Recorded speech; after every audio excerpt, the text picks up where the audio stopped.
আসসালামু আলাইকুম সবাইকে। আপনাদের সবাইকে নিয়ে আসছি আমি আজকে লালবাগ কেল্লায়। জি, লালবাগ কেল্লা। তবে এই লালবাগ কেল্লাটা বাংলাদেশে অবস্থিত না, আমার পিছনে লালবাগ কেল্লা বা রাজার বাড়িটা স্পেন অবস্থিত।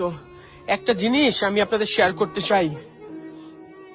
কিছুদিন আগে আমি আপনার ফিলিস্তিনের পক্ষে অনেকগুলো ভিডিও দিয়েছিলাম, ফিলিস্তিনকে সাপোর্ট করি দেখে ফিলিস্তিনের পাশে দাঁড়াইছিলাম। কিন্তু বাংলাদেশের বাহির হইতে আমি জানি না কারা আমার এই মাইকাই পেজটার মধ্যে হুদাই ভাই 4টা ভিডিও তারা রিমুভ করে দেয় বিদেশ থেকে। এটা বাংলাদেশের মানুষ হইতে পারে না। তাদের আমি মেল করি যে ওয়াই কেন আমার ভিডিওগুলো উড়াইছে, তারা তাও উত্তর দেয় না। আমি এক প্রকার অসহায় হয়ে গেছিলাম, বুঝছেন, যে কেন আমার ভিডিওর মধ্যে তারা কোন দেশ থেকে এগুলি অ্যাকচুয়ালি তারা করতেছে। এভাবে শুধু আমি না, বাংলাদেশে অনেক বড় বড় কন্টেন্ট ক্রিয়েটর থেকে শুরু করে যারা ফিলিস্তিনের পাশে দাঁড়াইছে, যারা ফিলিস্তিনের সাপোর্ট দিতেছে, তাদের পেজ এভাবে ফেক কপিরাইট দিয়ে পেজগুলি ডিসেবল করে দিচ্ছে, অর্থাৎ পেজগুলো উড়ে দিচ্ছে। তখন আমি কোনো কারো কাছে সাহায্য পাইতেছিলাম, আমি কাউকে চিনিও না তেমন ভাবে যে বলবো আমার এই বিপদের মধ্যে পাশে দাঁড়াইতে। তখন আমার পেজের মধ্যে মাইকাই পেজের মধ্যে দুইজন মানুষ মেসেজ করে, একজনের নাম হচ্ছে নাইম ভাই, আরেকজনের নাম হচ্ছে রকি ভাই।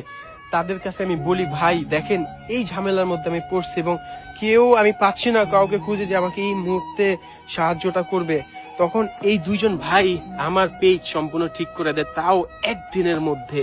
তাদের পেজটার নাম কি জানেন? তাদের পেজটার নাম হচ্ছে সাইবার সেফ হেল্পলাইন। তারা বাংলাদেশের বড় বড় কন্টেন্ট ক্রিয়েটরদের এই ঝামেলাগুলো থেকে হেল্প করতেছে, বাঁচতে হেল্প করতেছে। সেই সাথে আপনিও যদি কখনো কোনো ধরনের মানে বিপদের সম্মুখীন হন, ফেসবুকের মধ্যে 100% তারা আপনাকে হেল্প করবে, তাও ফ্রি।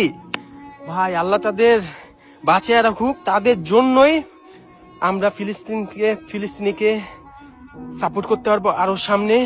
তাদের জন্যই আমরা এই ফেসবুকের মধ্যে টিক্কা থাকতে পারি। কারণ ভাই এই ফেসবুক কিন্তু ফিলিস্তিনিদের পক্ষে না। আপনার আমি বিস্তারিত কিছু বলতে চাচ্ছি না, আপনারা সবাই জানেন কেন। আর আমি কিচ্ছু বলতে চাই না। এই যে আমার মনটা অনেক খারাপ ছিল, বুঝছেন, আমি আসছি ভিডিও করতে স্পেনে, কিন্তু এই জিনিসগুলি দেখার পর আমার কোনো ভিডিও করারই কোনো মন মানসিকতা ছিল না। কিন্তু তাদের এই হেল্পের কারণে আমি আবার ভিডিও করতে পারবো, আপনাদের জন্য নতুন নতুন ভিডিও উপহার দিতে পারবো। আমি আজকে এই কারণে এই খুশিতে আমি আসছি আজকে এই রাজার বাড়িতে, এই লালবাগ কেল্লায়।